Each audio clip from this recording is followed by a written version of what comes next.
ہے میرا رہنما قرآن، شفا ہے نور ہے قرآن، جلا دل کی میرا قرآن، رضا رب کی میرا قرآن، قرآن قرآن۔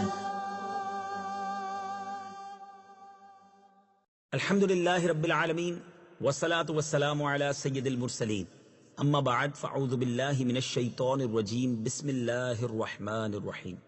الصلاة والسلام علیک یا رسول اللہ وعلی آلک واصحابک یا حبیب اللہ، الصلاة والسلام علیک یا نبی اللہ وعلی آلک واصحابک یا نور اللہ۔ میٹھے میٹھے اسلامی بھائیوں اور مدنی چینل کے ناظرین، سلسلہ ہے ایک قصہ ہے قرآن سے۔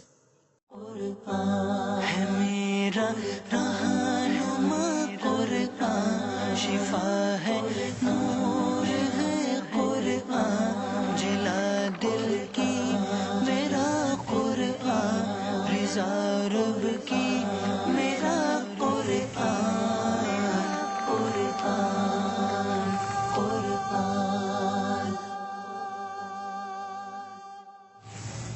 آج کون سا قصہ ہم نے سیکھنا ہے اور کون سے قصے کے بارے میں سننا ہے؟ آج بات ہوگی نبیوں کی سواریوں کی۔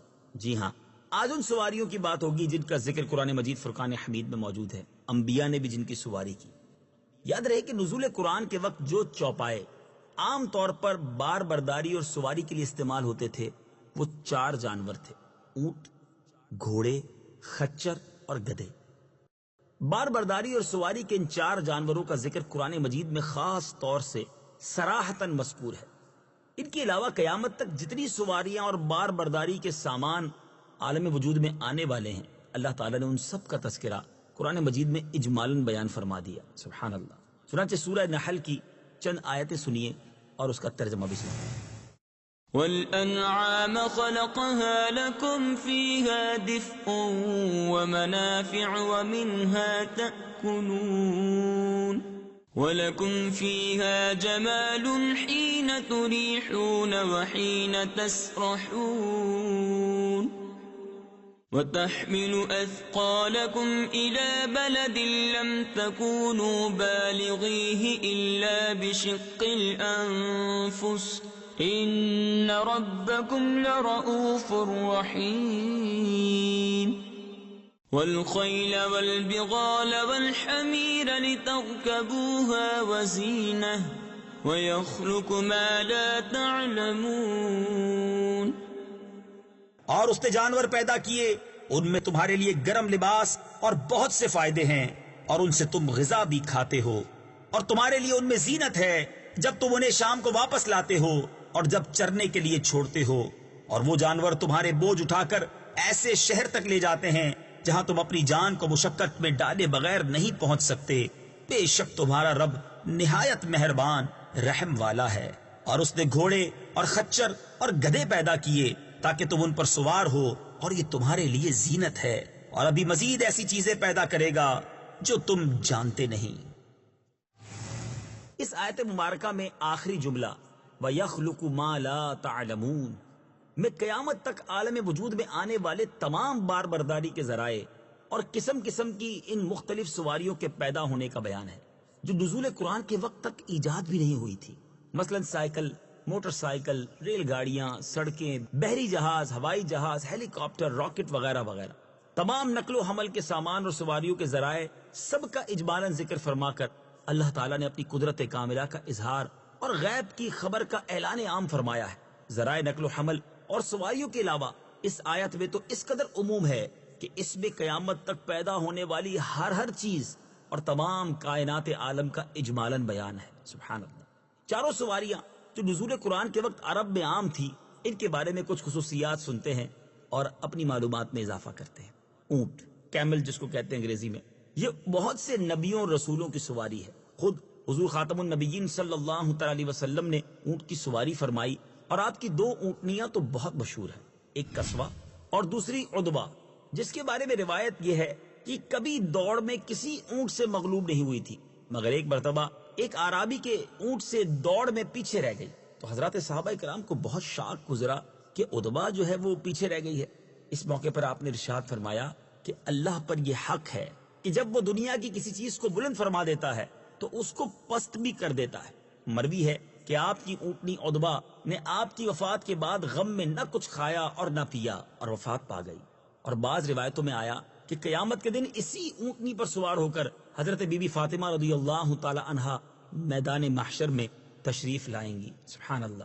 حیات الحیوان میں ہے کہ اونٹ کے بالوں کو جلا کر اس کی راکھ اگر بہتے ہوئے خون پر چھڑک دی جائے تو خون فوراً بند ہو جائے گا۔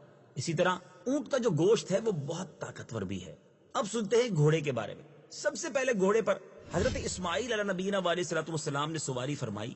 آپ سے پہلے یہ وحشی اور جنگلی چوپایا تھا، اسی لیے نبی پاک علیہ الصلوۃ والسلام نے فرمایا کہ تم لوگ گھوڑے کی سواری کرو، کیونکہ یہ تمہارے باپ حضرت اسماعیل علیہ الصلوۃ والسلام کی میراث ہے۔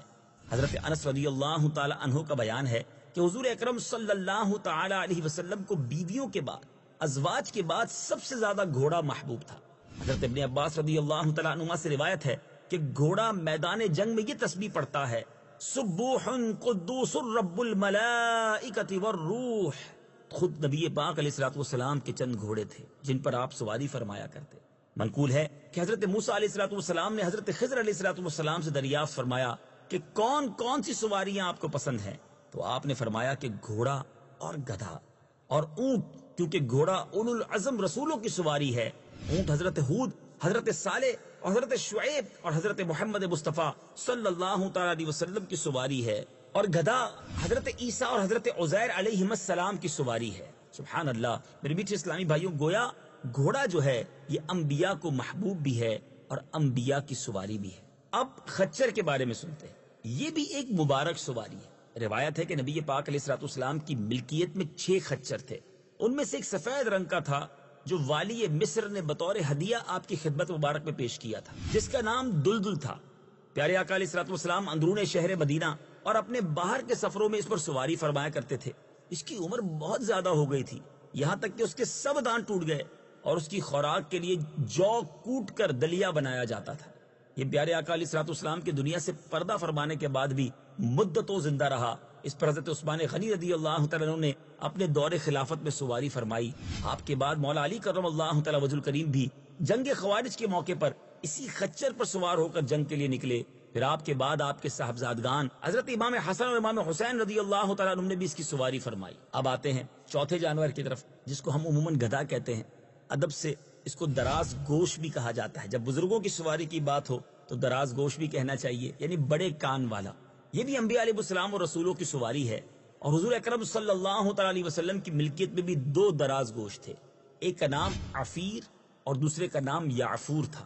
روایت ہے کہ یعفور آپ کو خیبر میں ملا تھا اور اس نے نبی پاک علیہ الصلوۃ والسلام سے کلام بھی کیا تھا۔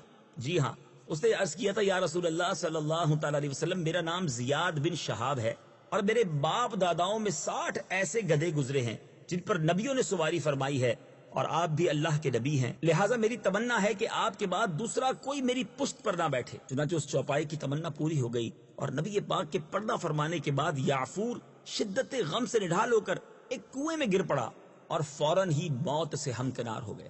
یہ بھی روایت ہے کہ نبی پاک علیہ الصلوۃ والسلام یعفور کو بھیجا کرتے تھے کہ فلاں صحابی کو بلا کر لاؤ، تو یہ جاتا تھا اور صحابی کے دروازے کو اپنے سر سے کھٹکھٹاتا تھا، تو وہ صحابی یعفور کو دیکھ کر سمجھ جاتے کہ نبی پاک علیہ الصلوۃ والسلام کا بلاوا آیا ہے۔ چنانچہ وہ فوراً ہی یعفور کے ساتھ دربار نبوی میں حاضر ہو جایا کرتے۔ حدیث میں آیا کہ جو شخص ادنا کپڑے پہنے گا اور بکری کا دودھ دوہے گا اور گدھے کی سواری کرے گا، اس میں بالکل ہی تکبر نہیں ہوگا۔ سبحان اللہ۔ اے میرے میٹھے اسلامی بھائیوں، درس کیا ملتا ہے، سیکھنے کو کیا ملا آج قرآن کی اس بہترین معلومات پر، کہ ان چاروں سواریوں کو حقیر نہیں سمجھنا چاہیے، کیونکہ اللہ تعالیٰ نے بطور انعام و احسان کے ان جانوروں کی تخلیق کا ذکر فرمایا ہے، اور پھر ان چاروں سواریوں پر حضرات انبیاء علیہ الصلوۃ والسلام سوار ہوئے ہیں، لہذا ان سواریوں کی توہین اور تحقیر بہت بڑی گستاخی اور بے ادبی ہے، بلکہ ہر مسلمان پر لازم ہے کہ ان چوپایوں کو اللہ تعالیٰ کی نعمت جان کر شکر بجا لائے، اور حضرات انبیاء علیہ الصلوۃ والسلام کی نسبت سے ان سواریوں کی دل سے قدر کرے اور ہرگز ان کی توہین اور تحقیر نہ کرے۔ اے میرے میٹھے اسلامی بھائیوں، ان چاروں سواریوں کے بعد دوسری سواریاں جو ایجاد ہوئی ہیں، ان پر بھی سوار ہونا جائز ہے، اور ان سواریوں کے بارے میں یہ ایمان رکھنا لازم ہے کہ یہ سب خدا ہی کی پیدا کی ہوئی ہیں اور یہ سب سواریاں وہی ہیں جن کے بارے میں اللہ تبارک و تعالیٰ نے وَيَخْلُقُ مَا لَا تَعْلَمُونَ فرما کر ان کے پیدا کرنے کا وعدہ فرمایا ہے۔ اللہ کریم ہمیں قرآن پاک سے بہت کچھ سیکھنے کی، سمجھنے کی توفیق عطا فرمائے، قرآن پاک سے سچی محبت عطا فرمائے۔ آج شاید بہت سارے ناظرین کو یہ پہلی بار معلومات ملی ہوگی کہ نبیوں کی سواریاں کون سی ہیں، بالخصوص گدھے کے بارے میں، خچر کے بارے میں تحقیر کے الفاظ، توہین کے الفاظ استعمال کیے جاتے ہیں، مذاق بنایا جاتا ہے۔ یہ ہمارے نبیوں کی سواریاں ہیں، ہمیں ان کی توہین نہیں کرنی چاہیے، اور جب نسبت اللہ والوں سے کسی چیز کی ہو جائے تو پھر تو وہ بڑی رشک والی ہوتی ہے۔ سبحان اللہ، میرے آقا علیہ الصلوۃ والسلام کے مبارک دراز گوش یافور کی کیا بات ہے، سبحان اللہ۔ نبیوں کے سلطان رحمت عالمیان صلی اللہ تعالی علیہ وسلم کی سواری کا اس یافور کو شرف حاصل ہوا، اور پیارے آقا کے گویا ایک میسنجر کے طور پر، ایک پیغامبر کے طور پر وہ صحابہ کرام کے پاس جاتے اور انہیں بلا کر لاتا۔ سبحان اللہ، سبحان اللہ۔ تو بہرحال قرآن پڑھتے رہیں گے، سنتے رہیں گے تو بہت کچھ سیکھتے بھی رہیں گے۔ اگلے سلسلے میں ایک اور قرآنی واقعہ لے کر، ایک اور قرآنی قصہ لے کر حاضر ہوں گے۔ مدنی چینل دیکھتے رہیے۔ صلو علی الحبیب صلی اللہ تعالی علی محمد صلی اللہ علیہ وسلم۔ ہے میرا رہنما قرآن، شفا ہے